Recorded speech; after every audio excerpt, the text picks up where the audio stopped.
Tu n'as pas encore de relation sérieuse. Tu cherches un partenaire et tu te poses la question de savoir comment attirer la bonne personne, la femme ou l'homme de tes rêves. Alors, c'est la question à laquelle nous allons apporter une réponse aujourd'hui.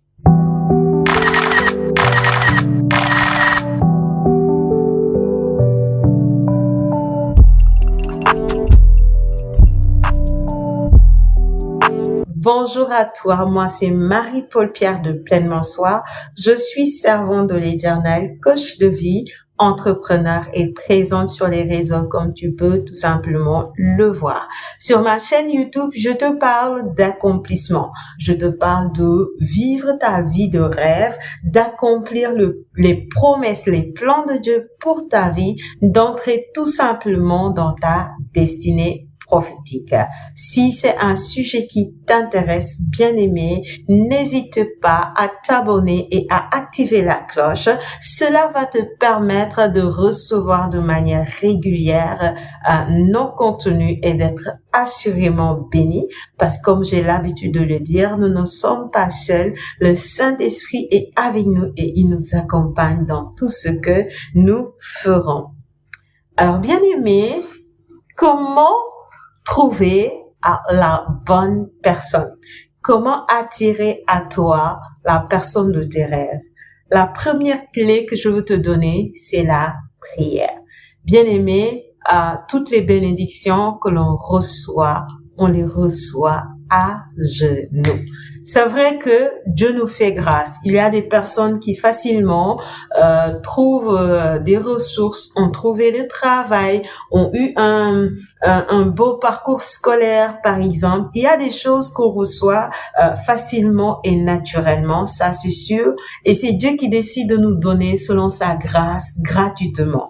Car il dit qu'il lève son soleil de justice sur les bons comme sur les méchants. Mais bien aimé, faudrait que tu saches que les grandes victoires, on les obtient à genoux. Et le diable n'aime pas les mariages. Il fait tout pour briser les foyers, pour gâter les foyers. Donc, c'est pas quelque chose dans laquelle on doit entrer avec légèreté. Mon plus grand conseil, bien aimé, c'est-à-dire avant même de commencer à chercher une personne, voilà, prends le temps de prier et de prier sincèrement. Excuse-moi, je suis fatiguée, voilà. Prends le temps de prier sincèrement et de demander à Dieu la grâce de t'envoyer une bonne personne. Bien-aimé, Dieu écoute nos prières, Dieu entend nos cris. Alors quand tu pries de tout ton cœur avec sincérité, Dieu entend ta voix et il vient à ton secours. Alors le conseil que je te donne, c'est qu'à partir de maintenant, prie sincèrement pour voir la bonne personne sur ton chemin. La deuxième chose que je vais te demander, bien-aimé, c'est de faire un travail intérieur. Voilà, plusieurs personnes veulent avoir une personne parfaite. L'homme parfait, la femme parfaite, etc. Une personne qui est excellente, oui. Une personne qui n'a pas de défaut, qui n'a pas de faiblesse, qui a tout pour nous plaire, nanana. Surtout nous, les femmes, on a tellement de critères. Il faudrait que l'homme là qui soit un héros afin de pouvoir nous satisfaire tellement qu'on a des critères. Et donc on prend toute la responsabilité, on met ça sur l'autre et donc on lui fait porter un lourd fardeau et on s'oublie. Bien aimé, avoir une bonne personne qui nous correspond commence par faire un travail sur soi. Tu veux avoir un partenaire, tu veux avoir la bonne personne avec toi. La deuxième chose à faire, bien aimé, c'est de prendre le temps de travailler sur toi. Prends le temps de travailler sur ton caractère, de travailler sur ta personnalité, de travailler sur ta personne, de t'embellir, de t'occuper de ton corps, de gérer, comment dirais-je, certains défauts que tu as, parce que bien aimé, dès que tu décides d'entrer dans une vie à deux, hein, tu ne vis plus pour toi, hein, tu vis aussi pour l'autre. Et dans le cadre du mariage, Dieu va dire que ton corps ne t'appartient plus, mais ton corps appartient à ton partenaire. Et dans ce cadre-là, tu es censé être dans quelque chose qui l'honore, dans quelque chose qui fait qu'on puisse respecter ton partenaire. Et donc, c'est important, avant même de trouver la bonne personne, d'être conscient de cela et de prendre le temps de s'occuper de soi, s'occuper de ton corps, s'occuper, comment dirais-je, de ton caractère. Si tu as certains problèmes de caractère, bien aimé, il faut pas venir imposer ça à l'enfant de quelqu'un. Prends le temps, prends le temps de te restaurer. Si tu as eu, par exemple, une blessure émotionnelle, tu as été dans une relation et tu as été trahi, tu vas pas entrer comme ça dans une seconde relation et te retrouver à blesser la personne, à dénigrer la personne et à avoir un comportement qu'il ne faut pas. Non, tu dois prendre le temps de te traiter, hein, de guérir d'abord de tes blessures émotionnelles avant d'engager une autre relation. Autrement, tu vas te retrouver, hein, à blesser cette autre personne et c'est l'enfant de quelqu'un. Je prends l'exemple d'une personne qui a été,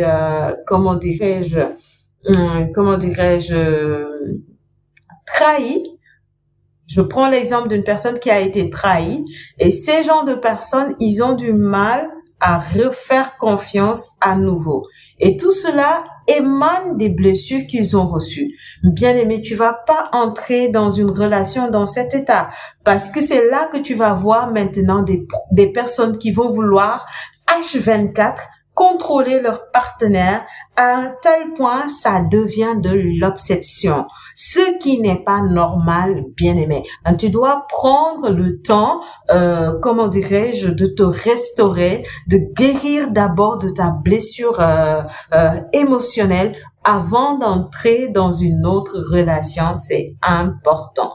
Alors, toi qui es seul, si tu as eu des blessures durant l'enfance ou tu as eu des faiblesses, des défauts, ne viens pas dire ça c'est moi, ça c'est mon défaut et vouloir imposer à l'enfant de quelqu'un. Non. Prends le temps, bien aimé, hein, de faire ton développement personnel. Prends le temps d'avoir une vie merveilleuse, d'avoir une vie positive, hein, d'être rempli de charisme, d'être rempli de charme, d'être rempli de positivité. Voilà, de savoir faire de l'humour, hein, de savoir t'amuser tout simplement. Prends le temps d'améliorer ta vie. Prends le temps d'embellir ta vie et ensuite tu seras apte pour sortir avec quelqu'un. Mais ne va pas prendre tous tes défauts et vouloir l'imposer à cette personne. Certes, nul n'est parfait, hein, on aura toujours des défauts, ça c'est sûr, mais il faut pas le caler sur ça pour vivre d'une manière inconfortable et vouloir imposer ça aux autres. Non, non, non.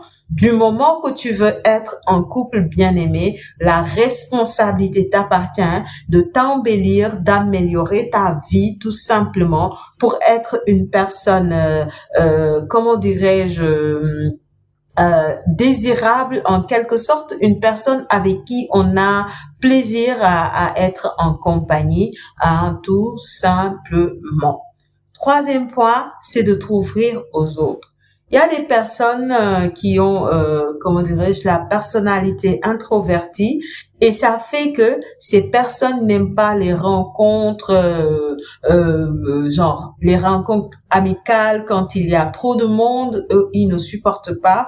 Bien aimé, si tu veux être en couple, il va falloir que tu sors. Il va falloir que tu prennes le temps d'aller rencontrer les gens, d'aller sympathiser avec les autres, d'aller dans les restaurants, de fréquenter des endroits où les gens fréquentent. Tu peux pas tout le temps t'enfermer chez toi, ne pas sortir et vouloir concrétiser une relation. Non, il faut apprendre à s'ouvrir aux autres. Vous savez, même si on est sur le net et qu'on essaye d'avoir des relations via le net, après, par la suite, ça ne sera pas intéressant. Si la personne n'est pas habituée à aller fréquenter les autres, dès que tu vas te mettre en relation, le partenaire va sentir au fait que tu es une personne qui t'enferme trop, et il va sentir que tu n'as pas cette facilité de t'ouvrir à une discussion ou de t'ouvrir à d'autres personnes, et ça va finir un moment par l'agacer. Donc il faut très tôt s'habituer à être en contact avec les gens, à pouvoir discuter tout simplement avec les gens. C'est pas parce que on a une personnalité introvertie qu'on peut pas se retrouver avec du monde autour de soi. Moi personnellement, j'ai une personnalité introvertie. Moi, je suis, on va dire, solitaire et indépendante. Et je vous assure, j'adore ça. J'adore être seule, en train de travailler, ou être tout simplement dans mon monde, en train d'imaginer des choses, en train de méditer, en train de visualiser le futur, l'avenir. C'est mon monde, c'est un monde rempli de paix, rempli de la présence de Dieu, rempli de la grâce de Dieu. Et donc, naturellement, quand je suis seule, je profite au maximum et je suis contente, je suis joyeuse dans ma solitude. Je chante, je danse. Mon mari, il me trouve tout le temps en train de chanter et de danser. Et il me dit, toi là, tu n'es pas folle. Toi, dans ta tête là, c'est dérangé. Parce que je suis seule, je suis dans mon monde, je m'imagine des choses et tout de suite, je suis dans la joie et je danse. Voilà, je suis en fête, je fais des chants, je danse. Des fois, je parle à Dieu à un moment, je souris, je ris. Voilà, j'ai une personnalité très introvertie et j'aime ça. Et je n'aime pas que les autres entrent un peu dans mon monde, on va dire ça comme ça, dans mon monde ou dans mon intimité. J'aime pas au fait donner trop d'accès aux gens à mon intimité ou à mon calme, à mon monde. Je peux parler comme ça de moi. Je suis une personne très transparente, donc naturellement, je peux parler comme ça de moi aux autres. Ça me pose pas problème, mais je te laisse pas te rapprocher de moi à un tel point que tu es dans mon entourage. Non, j'adore trop être seule. Mais pourtant, cela ne m'empêche pas de m'ouvrir aux autres. Cela ne m'empêche pas d'entrer en contact avec les gens, de discuter. Cela ne m'empêche pas d'être à l'aise en société et de pouvoir prendre le micro et de parler devant tout le monde. Et c'est quelque chose qui s'apprend parce qu'avant j'étais timide, mais j'ai appris à faire cela. Aujourd'hui, je peux prendre le micro et devant une multitude parler. Pourquoi? Parce que j'ai dû travailler sur cela. Et donc toi aussi, tu dois être à l'aise avec les gens. Même si tu as une personnalité introvertie, si tu as une personnalité introvertie, ça veut dire tout simplement que tu tires ton énergie de ton être intérieur et que tu as besoin de tes temps de solitude pour te sentir bien. C'est comme moi, quand je suis seule, je m'épanouis. Mais quand je suis en société, rester toute une journée en société, ça m'épuise, ça prend toutes mes forces. C'est normal pour une personne qui a la personnalité introvertie, mais après, ça va pas t'empêcher d'entrer en contact avec les gens. Nous sommes en société et Dieu a dit qu'il n'est pas bon que l'homme soit seul. Il ne l'a pas dit simplement pour les partenaires, mais il a dit, en tant qu'être humain, c'est pas bon que tu sois tout seul, rangé dans ton monde et que tu n'as pas de contact avec les gens, tu n'as pas d'amis, tu ne discutes pas avec les gens. Non, c'est pas bien, c'est pas bien. Donc, il faut s'ouvrir aux autres, il faut aller à la découverte de ton entourage, des gens autour de toi. Prends le temps de discuter avec des gens, prends le temps de sympathiser, prends le temps de parler avec les autres, prends le temps d'avoir des programmes avec les autres. Le simple fait, tout simplement, de pouvoir avoir des amis du même sexe que toi, ça c'est un bon début, mais il faut trouver aussi au sexe différent. Le fait de discuter avec ces personnes-là, là, ça va venir te remplir de connaissances, de sagesse, et ça va te donner une certaine ouverture d'esprit, ce qui va faire que le jour où tu seras avec ton partenaire, l'heure élu, tu seras à l'aise tout simplement d'être toi et tu ne seras pas dérangé, ni intimidé, ni quoi que ce soit. Autrement, il le sentira et au fur et à mesure, ça risque de casser quelque chose. Quatrième conseil que je peux te donner, c'est de prendre le temps d'étudier et d'observer les personnes autour de nous. Voilà, c'est bon de sympathiser, c'est bon de s'ouvrir aux autres, mais on ne peut pas s'ouvrir à n'importe qui. On peut pas cheminer avec n'importe qui. Donc, c'est important de cheminer avec des personnes qui ont les mêmes valeurs que nous. Et ça, pour le savoir, ça nécessite de prendre son temps, pour observer les autres, pour étudier les autres, pour voir un peu ce qui se passe dans notre monde, pour essayer de comprendre la personnalité de chaque être humain qu'on rencontre tout simplement. Et ça se fait avec le temps. On prend cette habitude de bien observer les autres, de bien prêter attention à leur raisonnement, à leurs paroles, à leur façon d'être, à leur façon de communiquer tout simplement. Et c'est comme ça qu'on arrive à choisir avec qui marcher et avec qui ne pas marcher, parce que c'est important. Bien aimé, si tu suis des personnes, à la longue, tu les ressembles. On dit bien qui se ressemble, s'assemble. Donc, le fait de pouvoir de suivre comme ça des personnes bien aimées, cela peut nous influencer d'une certaine manière. Donc, c'est important de prendre le temps de bien choisir son partenaire. C'est important. Voilà. L'autre point que je vais te donner comment dirais-je, bien aimé, c'est de ne pas s'empresser de valider une relation.